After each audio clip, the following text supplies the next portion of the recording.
मुझे एक विषय दिया है, उस विषय में बांधा है, और विषय को मैं कितना सार्थक कर पाऊंगा या नहीं कर पाऊंगा ये आप पर मैं छोड़ता हूँ। उसने कहा कि जीवन में बहुत सारे बुराइयां हैं, सामाजिक बुराइयां भी हैं, मानसिक बुराइयां भी हैं, और नाना प्रकार के हम अंधविश्वास और चमत्कार से घिरे हुए हैं। सज्जनों, माता बहनों, हमारे जीवन में दो प्रकार के विशेष मान्यता है, और इन मान्यताओं के चक्कर में पड़ करके ही हम एक काल्पनिक मान्यता है जिसका अपना कोई अस्तित्व नहीं है, लेकिन उसी मान्यताओं में पड़ करके हमारा जीवन पिसता रहता है, उसी के पीछे हम आगे चलते रहते हैं। मनुष्य देखिए कितना बड़ा सिरमौर प्राणी है, चाहे तो वो कुछ भी कर सकता है, शेर को भी अपने वश में करता है, हाथी को भी अपने वश में रखता है, दुनिया भर के जितने भी जीव जंतु है उसको अपने वश में करने वाला इंसान है। लेकिन एक छोटे सी बिल्ली को रास्ता काट देने से उसको अपशगुन हो जाता है और रास्ता छोड़ देता है। इससे बड़ा डरपोक इस दुनिया में भी दूसरा। एक तरफ तो इंसान बहुत ताकतवर और बुद्धिमान समझता है अपने को, लेकिन छोटे छोटे इन अंधविश्वासों में, पाखंडों में उलझ करके, चमत्कारों में उलझ करके अपने जीवन को नष्ट करते हैं। मैंने एक बेटिया से पूछा कि बेटी ये बता कि मैं ये देखता हूँ तुम अपने कलाई में चूड़ी पहनी हो, ये समझ में आता है, अन्य प्रकार के आभूषण की हो, ये भी समझ में आता है, लेकिन मैं कुछ दिन से देखता हूँ कि एक ही पैर में काला धागा पहनते, ये समझ में नहीं आता है। आपको कभी समझ में आया? हम लोग क्या करते हैं, बहुत जल्दी कॉपी करते हैं, देखा देखी करते हैं, और संत गुरुजन यही बात कहते हैं कि करने से पहले विचार करो। करो मना नहीं है, अगर आपका मन उपवास करना है तो उपवास करो, आपका मन जो काम करने के लिए कहता करो, लेकिन करने के पहले विचार कर लो। गुरु कबीर साहब ने सुंदर सूत्र दिया, करहु विचार जो शब्द को जाई। अगर विचार पूर्वक अगर कोई काम करेंगे तो ही जीवन का दुख खत्म हो सकता है, अन्यथा हम संसार के बंधन में, संसार के भव चक्र में यूं ही पड़े रहेंगे। देखिए हमारे जीवन में कितने प्रकार के अंधविश्वास और पाखंड फैले हुए हैं, कितने प्रकार के अपशगुन फैले हुए हैं। एक तरफ पुरुष है, दूसरे तरफ स्त्रियां हैं, माताएं हैं, लेकिन दोनों में हमारे सामाजिक कितना भिन्नता है, कितने पक्षपात और मतभेद है। इन्हीं पक्षपात मतभेद को मिटाने के लिए सदगुरु कबीर साहब ने आज से 600 साल पहले इनकलाब किया कि इस धरती में ना कोई पुरुष बड़ा है, ना कोई स्त्री छोटी है, ना ब्राह्मण बड़ा है, ना शूद्र छोटा है। कबीर साहब ने तो ऐलान करते हुए कहा, एक त्वचा हाड़ मन मुत्रा, एक रुधिर एक गुदा, और एक बूंद से सृष्टि है, को ब्राह्मण को शूद्रा।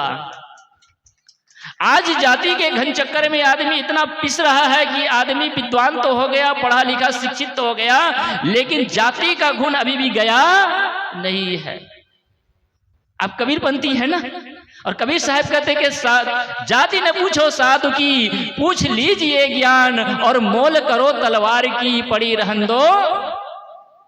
अगर आप सच्चे सद्गुरु के अनुयायी हैं, भक्त हैं, तो आपका सबसे प्रथम धर्म है कि आप एक इंसान को इंसान की दृष्टि से देखो, मानवता के दृष्टि से देखो, और मानवता के दृष्टि से देख करके सबके साथ समान व्यवहार करो, सबका आदर और सम्मान करो। केवल जाति के नाम पर किसी को छोटा और बड़ा करके उसका अपमान और तिरस्कार मत करो।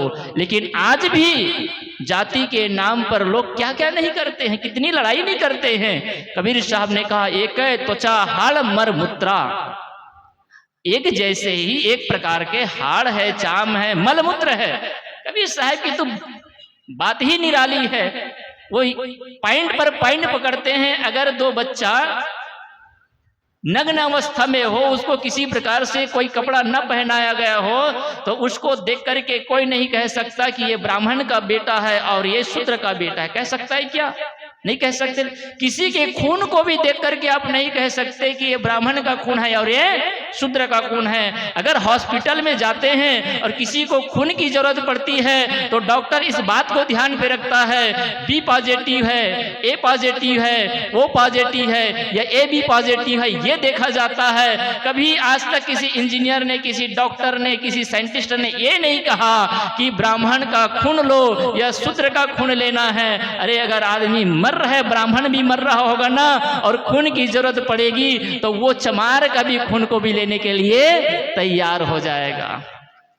और असली चमार कौन है आपको मैं बताऊं। कबीर साहब ने कहा, एक बार की चर्चा, वो उपनिषद की चर्चा आप सबको सुनाऊं।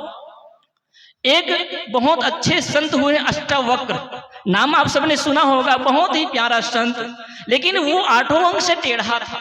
8 अंग, अष्टावक्र जिसे नाम दिए, जिसका 8 अंग टेढ़ा था। राजा जनक के दरबार में एक सभा लगी हुई थी।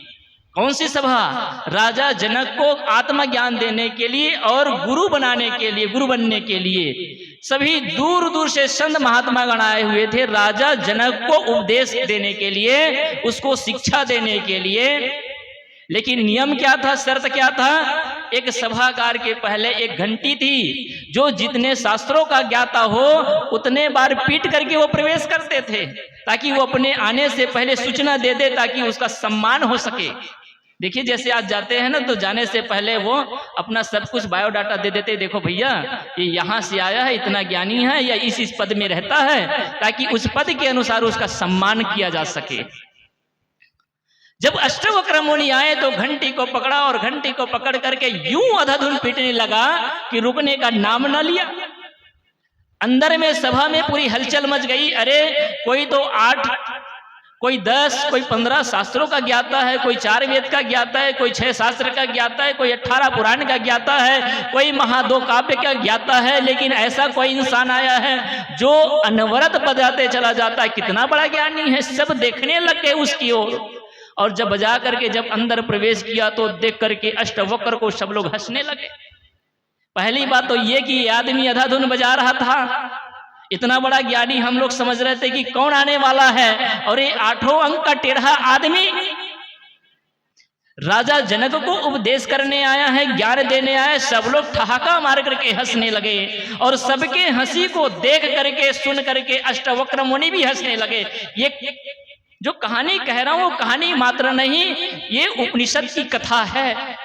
ये वो कथा है जिसमें उस उपनिषद में आत्मज्ञान की बात बताई गई है। लेकिन आज हमारे कोई हिंदू भाई उपनिषद को पढ़ता नहीं है। अगर आपकी भारतीय संस्कृति को जानना है और आपके भारतीय संस्कृति का जो अनुपम ज्ञान है उस ज्ञान को पाना है, तो मैं आपसे एक निवेदन करूंगा कि आप 11 उपनिषदों में आप पढ़ करके देख लीजिए कि आपकी संस्कृति, आपकी सभ्यता और आपके ज्ञान की ऊंचाई क्या थी। उस समय में कोई पूजा पाठ, कोई मंदिर नहीं था। आपने तो केवल पूजा पाठ और मंदिर में रुक करके अपने जीवन को यूं ही समाप्त कर दिए। अष्टवक्र मुनि जोर जोर से हंसने लगा। अष्टवक्र मुनि को हंसते हुए देख करके सब लोग रुक गए, और सभी ने कहा कि राजन जरा इससे पूछिए कि ये क्यों हंसता है। राजा ने पूछा, जनक ने पूछा कि ये अष्टवक्र मुनि आप क्यों हंसते हो। अष्टवक्र मुनि ने कहा पहले आप लोग बताएं कि आप लोग मुझे देख करके क्यों हंसे। तो सभी सभासदों ने कहा कि ऐसे 8 अंगों से टेढ़ा व्यक्ति, बदसूरत दिखने वाला व्यक्ति राजा जनक को उपदेश करने के लिए आया है, ज्ञान बांटने आया है, ज्ञान देने आया है। इस बात को सोच करके और देख करके हम लोग ने हंसा। अष्टवक्र मुनि ने कहा कि राजन मैं बताता हूं अपने हंसने का कारण।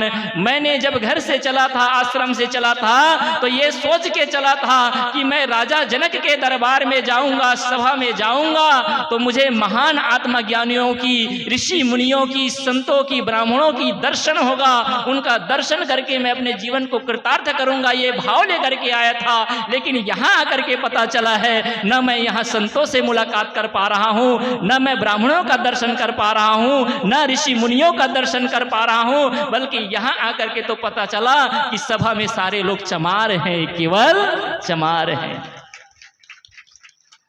सभी सभा के लोग क्रुद्ध हो गए और राजा जनक से केवल एक मांग करने लगे, राजा जनक देखो इस व्यक्ति ने हम सबका अपमान किया है, घोर अपमान किया है, ये निंदनीय के पात्र है, और यहीं पर खड़े खड़े पहले इसको मृत्यु दंड दीजिए, तभी ये कार्यक्रम आगे बढ़ सकता है, अन्यथा आगे बढ़ सकता नहीं।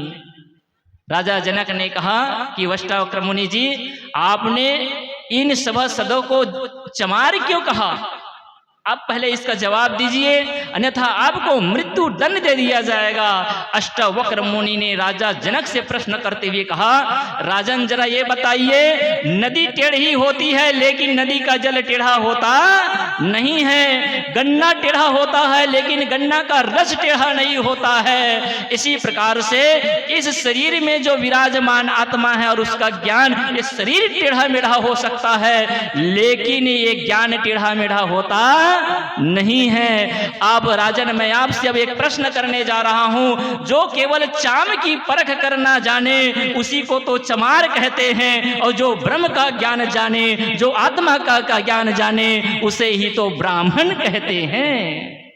क्या कहते हैं? जो चाम की परख करे वो चमार हैं, और जो ब्रह्म की बात करे, ब्रह्म की चर्चा करे, ब्रह्म का आप उपदेश करे, उसे ही ब्राह्मण कहते हैं।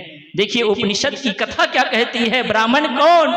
तो जो ब्रह्म की चर्चा करे, जो ब्रह्म में अविराजमान हो, उसे ब्राह्मण कहते हैं। माता बहनों भाइयों, इसलिए मैं आपसे निवेदन करता हूँ, ये सदगुरु कबीर साहब का मंच है और इस मंच से आपको ऐलान करते हुए संत और गुरुजन कहते हैं, संकल्प हो हमारा इंसान हम बनेंगे, और इंसान बन गए तो भगवान भी क्या बनने की जरूरत है। आप हिंदू मत बनिए, आप मुसलमान मत बनिए, आप स्त्री और पुरुष भी मत बनिए, आप साहू भी मत बनिए, आप ब्राह्मण भी मत बनिए, आप शूद्र भी मत बनिए, केवल एक इंसान बन जाइए। और जिस दिन आप एक अच्छे इंसान बन जाते हैं, उसी दिन आप एक अच्छे इंसान का सम्मान करने लगते हैं। दुर्भाग्य है, पढ़ तो लिए, लिख तो लिए, समझ तो गए, लेकिन हमने इंसान को इंसान समझ नहीं पाया। दुर्भाग्य है, आदमी बिल्ली को पा सकता है, बिल्ली का जूठा भी खा सकता है, कुत्ते बिल्ली को भी नहला सकते हैं, लेकिन आदमी के साथ बैठ कर के वो खाना खा सकता? आज कुत्ते बिल्ली से भी गए पीते हैं। और कबीर साहब ने इसीलिए कहा कि जाति का जहर मिटा दिए, और ये जाति का जहर जब तक ये समाज में रहेगा तब तक किसी समाज का कल्याण और उत्थान हो सकता नहीं है।